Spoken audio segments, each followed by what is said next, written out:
Now, Jully Black posted, as I said, one of the most aggressive, threatening, racist emails that she received in reaction to the one-word change in the anthem. Amy, what does the intensity of this backlash that she has received say to you? It says to me that we have a national problem, and we have a national problem that we haven't been talking about for a very long time.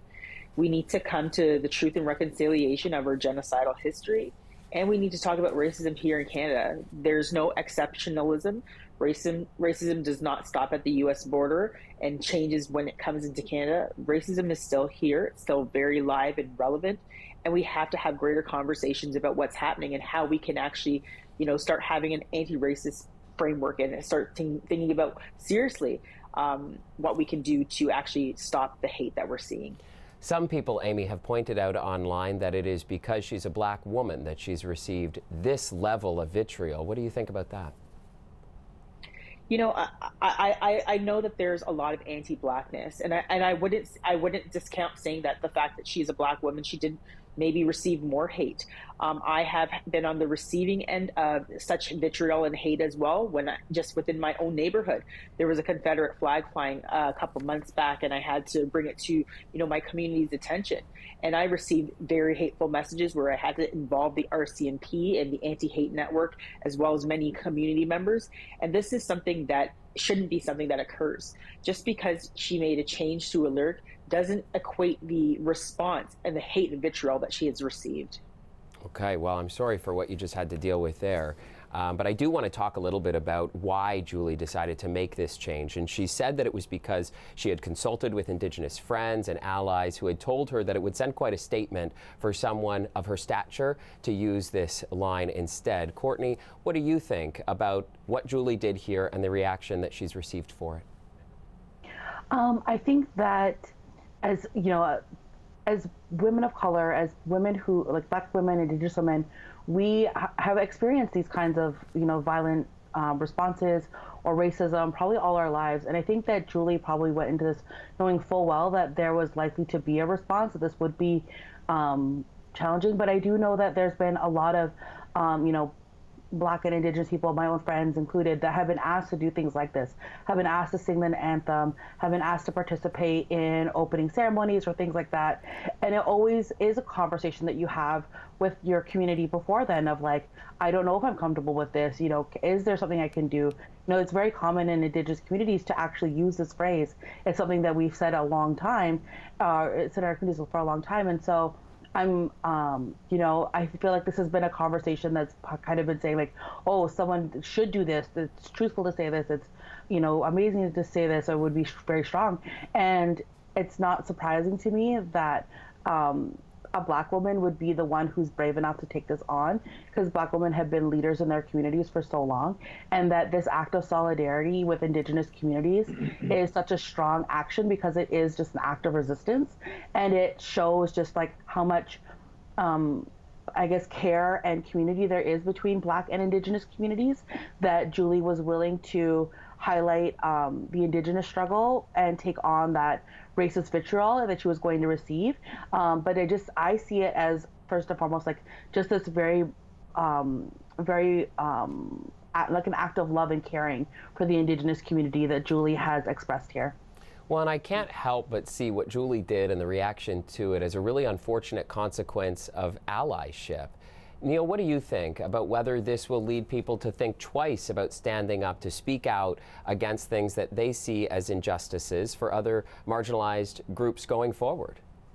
Yeah, I'm deeply concerned about allyship and what this does in communities wanting to support each other. But I am struggling with whether or not this is widespread held beliefs in Canadian society. The internet has provided anonymity to so many to come out and spew their hatred beliefs with impunity. And I really do struggle if this is the wide held beliefs in Canadian society. And I'm worried that these discussions are moving to virtue signaling of whether we support changes to the national anthem. And it's giving our leaders kind of a free pass on actually working on the larger long-term structural barriers to full inclusion in Canadian society. So I'm a bit nervous of where this is taking us, both for folks who want to support those who are struggling, but also taking our attention away, the mainstream's attention away from the real structural challenges on equality of opportunity in this country. Well, and Jully really revoked that anonymity when she posted some of these emails, and in one particularly naming the individual and including that name in the post that she put forward. I'm not going to read what was said in the email here, but it ended by the man writing that he is not white, as if that in some way gives him the right to spout this kind of hate that he was giving towards her. Amy, what do you think of that sentiment? You know, what I think, hate is hate. At the end of the day, it doesn't matter whether you're white or not. If you're going to spew racist hate, it doesn't matter what your background is. Racism is racism. And I do also want to say that, you know, race is a social construct, not a biological one. But the ramifications of racism is very, very real. And it shouldn't, to me, it didn't matter whether this person said that they were not white. I feel at the end of the day, the fact that the person decided to come out and say this, and I'm glad that Jully actually named him, because I think at the end of the day, or him or her, I think at the end of the day, you should have the consciousness of your convictions. And if you feel that it's right to say these things, then you should also be able to deal with the consequences and ramifications of those actions, of that racist hate and vitriol as well. Courtney, when we think about the specific lyric change here, what do you think the reaction says, not only about racism in this country, but how committed Canadians actually are at addressing the harms caused by colonialism? Well, I don't think Canadians are committed to addressing the problems of racism at all. I think that there's been a real lack of uptake of things like the Truth and Reconciliation calls to justice or calls to action, the Missing and Murdered inquiry calls for justice. There has been a very slow pace to whether or not people are reconciling or ending the violence and the racism that Indigenous people face in this country when it comes to the Canadian colonial state trying to steal Indigenous land, and with that inflict violence and genocide against our communities.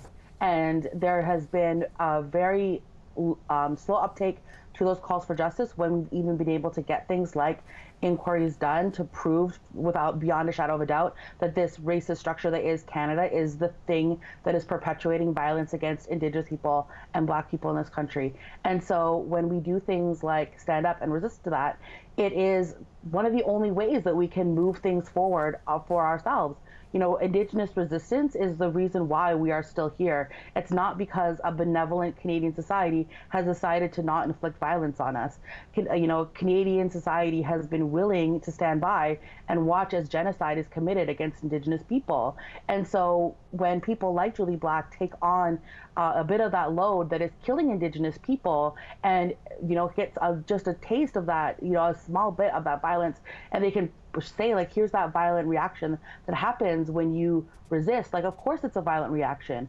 There's missing and murdered Indigenous women all across this country that have proven that there is a violent racist country here that is willing to take Indigenous lives and has taken Black lives through slavery and is not doing enough to make amends for that. And so I appreciate any time that other people from other groups are willing to take on that act of solidarity, because it shows that other people are willing to, even for a little bit, experience the pain that we experience the hardships that we experience, because, as one of my colleagues on the panel talked about, being included in Canadian society, or being a part of, being absorbed into the body politic of Canadian society. That to me is the end of the genocidal contract that destroys Indigenous nationhood, that destroys Indigenous distinctiveness as people. And that to me is like the end of assimilation tactics and policy that we've endured for the past 400 years. Like, that is what we are resisting. We do not want to be absorbed into the body politic. We do not want to become an average Canadian. We want to be Indigenous people, free in our lands, self-determining, and able to determine our own future. And so I'm glad that there are people like Jully Black who are willing to stand in solidarity with that vision and actually listen to what Indigenous people are saying for ourselves.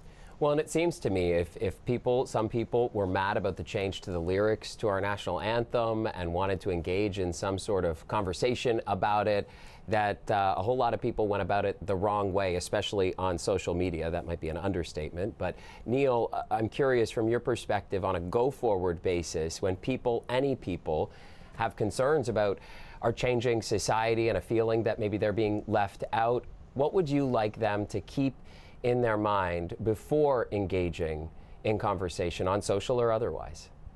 Yeah, so I think we have to be very careful to differentiate between someone who wants to fight for tradition and someone who's racist. I think we need to look at racism for what it is. It's vile. It's incorrect.